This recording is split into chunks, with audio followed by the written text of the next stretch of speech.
What's up, everybody? We're back with another basketball video, and today we gotta talk about Jimmy Butler because trade talks surrounding him, surrounding the Miami Heat, and surrounding the teams that his agent has sort of suggested that Jimmy wants to go to next are really starting to heat up, and things are starting to get really interesting. So I just want to put in my 2 cents and maybe see if we can find a good destination for him. If you guys enjoy this video, make sure to like and subscribe. We're trying to hit 1,000 subscribers by the end of the year, and every subscriber really counts, every like really counts, and I really appreciate all the engagement lately. As you know, all the videos have just been popping off. But anyway, let's just get into it. The problem with moving Jimmy Butler is essentially twofold. First of all, Jimmy Butler is 35 years old, and we know Jimmy Butler's personality. I was considering some of the teams I could potentially trade him to, and I was just wondering, like, who does he have beef with on these teams? Could I feasibly trade him to, like, the San Antonio Spurs? I don't know. Is he ops with Chris Paul?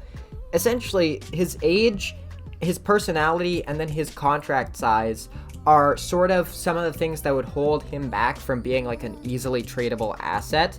Jimmy Butler is 35 years old, and while his age is starting to catch up with him, maybe a little bit, some would argue, if you look at his numbers this year, they look down, but that's just because his minutes have been down for the most part. His field goal percentage is actually up.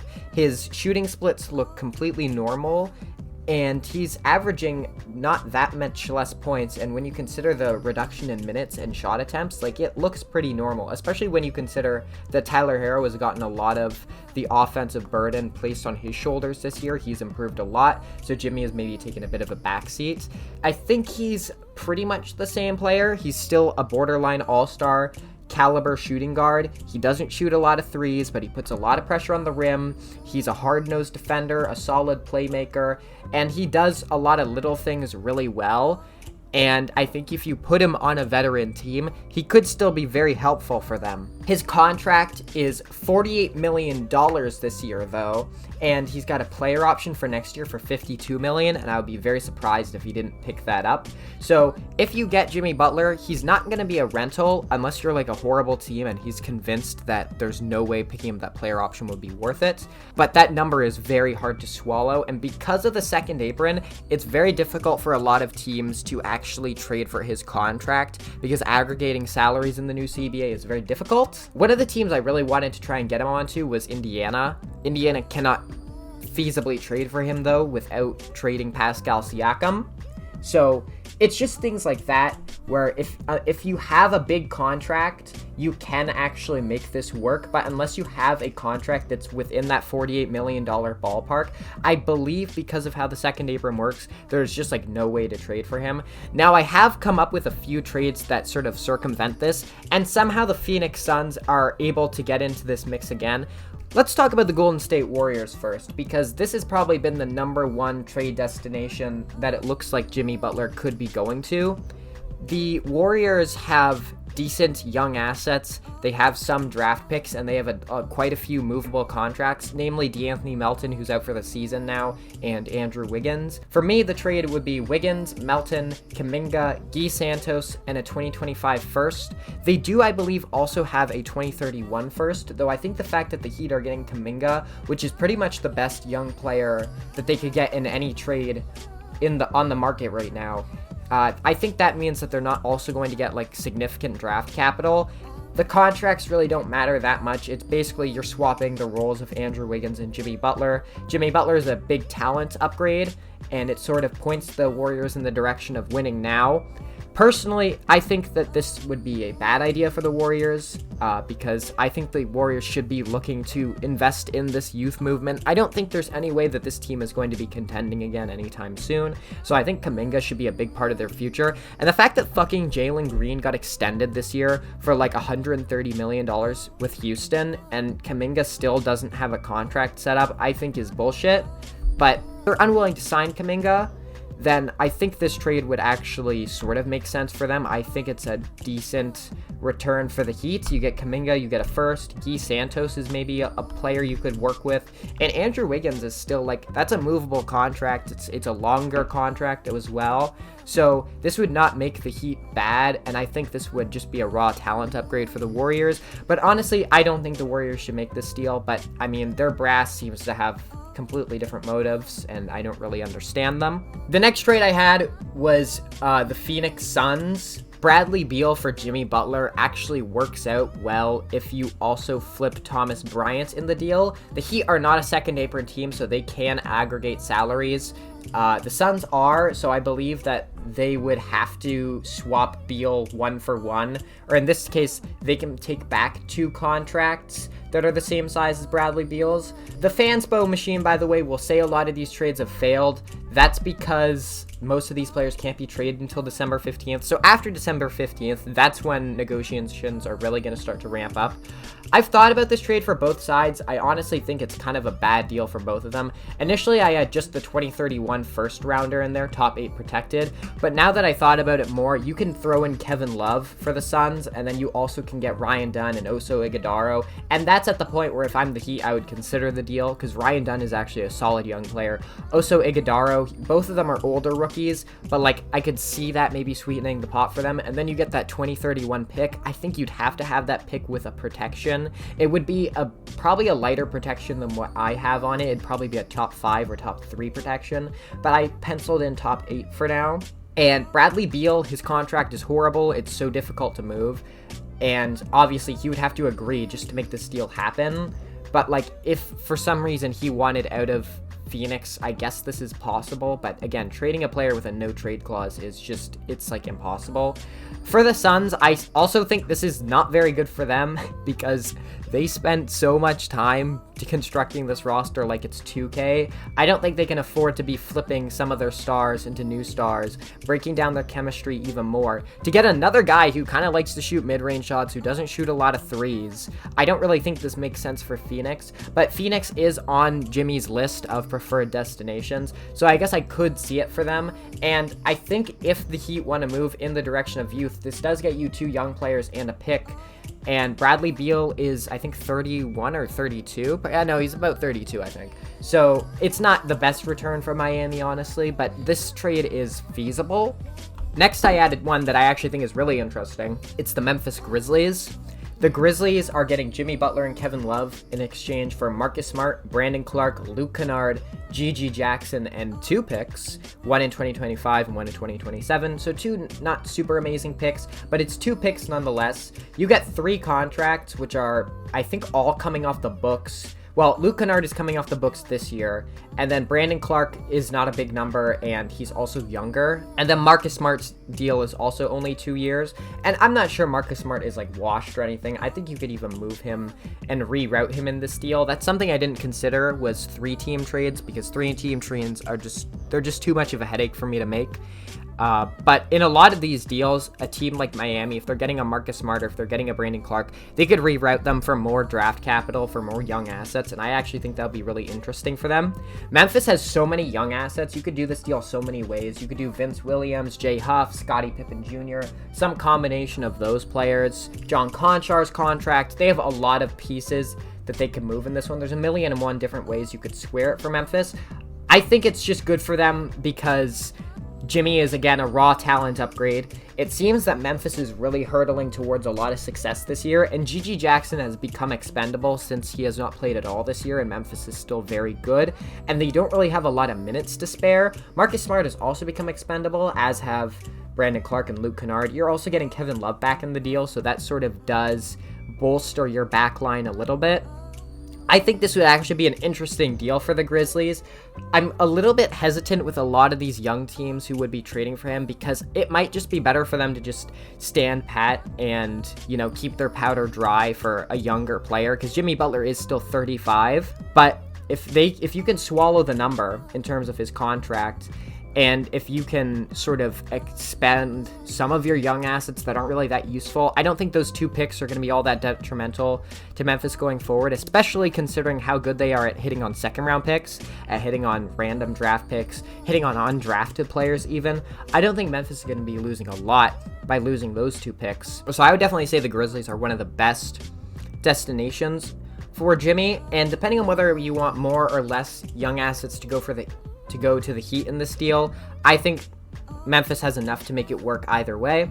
So I think it's good for both sides, honestly. You could maybe even do this deal with Desmond Bane, though I would not do that. But still, there's a lot of ways you can do this. Memphis seems like a good destination for Jimmy.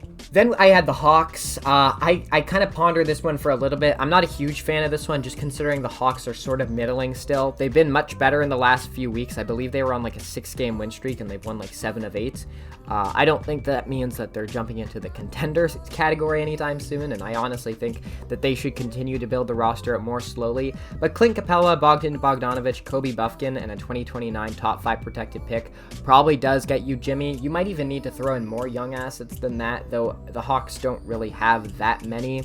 So I'm not really a huge fan of it, but you could make this trade happen if you wanted to. Houston is another one that's been discussed. They have a ton of contracts: Dylan Brooks, Steven Adams, Jeff Green, and then they have lots of young assets that are now becoming expendable. I believe, I don't really consider Jae'Sean Tate a young asset, but he might be interesting for Miami. He's a Miami type player at least. Cam Whitmore, they have 2 picks in this deal from Phoenix and Brooklyn. They have lots of picks to expend. And then in this deal, they also get Haywood Highsmith back and a 2026 second round pick via the Lakers. That might actually be too much of a return for the Rockets. I would probably even scratch out that second round pick.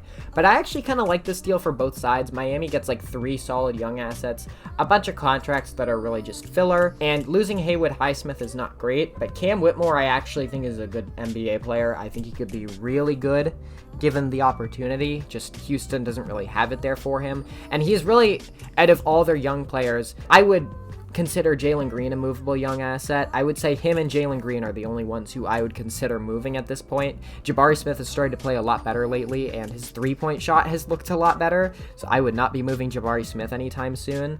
And obviously all their other young players are untouchable. So I could see this deal happening. You could do it with Jalen Green's contract instead of like Dylan Brooks and Steven Adams. And honestly, I wouldn't really be mad at that, just because I think Jalen Green is a detriment to that team, if anything.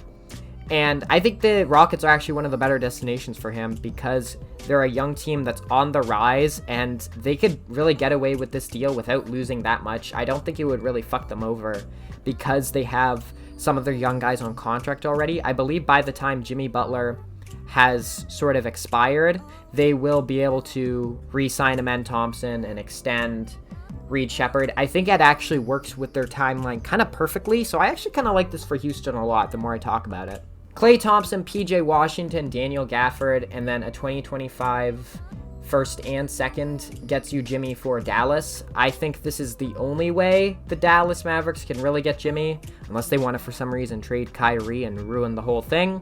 So I just don't see it for Dallas. I think it's a horrible idea. They would have to give up way too many role players who are way too useful for them in the present, and I just don't really think there's a world where Jimmy to the Mavericks happens. I also had the Spurs trade: Keldon Johnson, Harrison Barnes, Blake Wesley, and then a 2025 Atlanta first and a 2029 first via the Spurs for Jimmy Butler and Alec Burks. I don't hate it for San Antonio, though I'm not really sure this is going to really do anything for them in the long run. I don't think this makes them an immediate contender.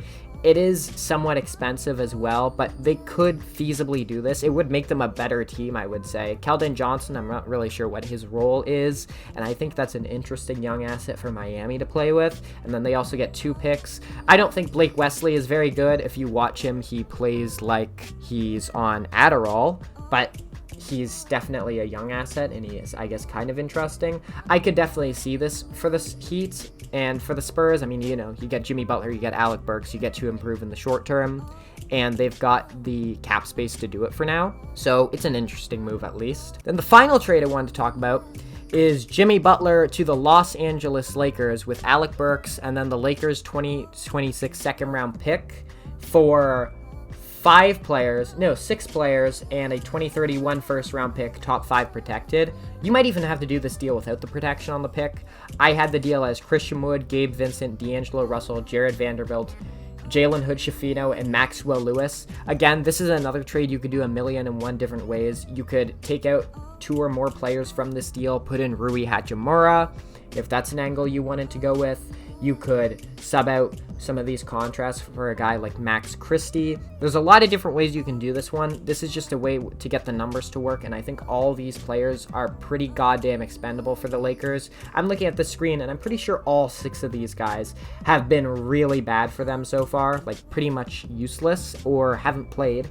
So it's 6 contracts plus a 2031 first. You'd probably have to give up the pick unprotected just because Jimmy Butler's contract doesn't expire at the end of this year. This is not like a Kyrie Irving to Dallas situation where they're going to get back like a second round pick or a really shit first plus 2 contracts because Kyrie was expiring.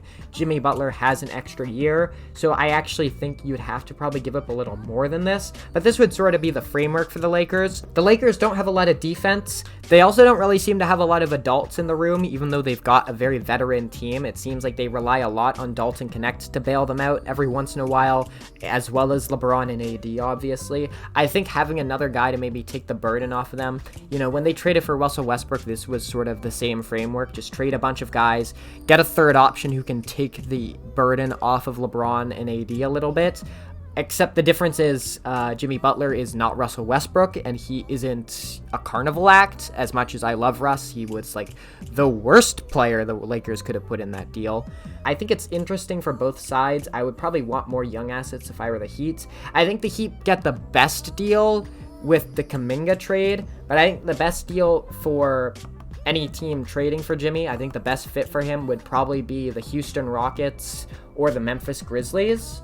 Those teams seem to have the young assets necessary to make it happen and then can actually afford the contract, and they don't really lose that much in the short or long term, in my opinion. The Mavericks, to me, is just untenable. I don't really think they have any chance. The Lakers I could actually see as well, though I think the Lakers should start to burn bridges in terms of trying to build a contender. I really don't see it happening anytime soon. And yeah, that's the Jimmy Butler trade saga broken down as best I can. If you guys like this video, make sure to like and subscribe. We're trying to hit 1,000 subscribers by the end of the year, and the support has been amazing lately, so keep it up.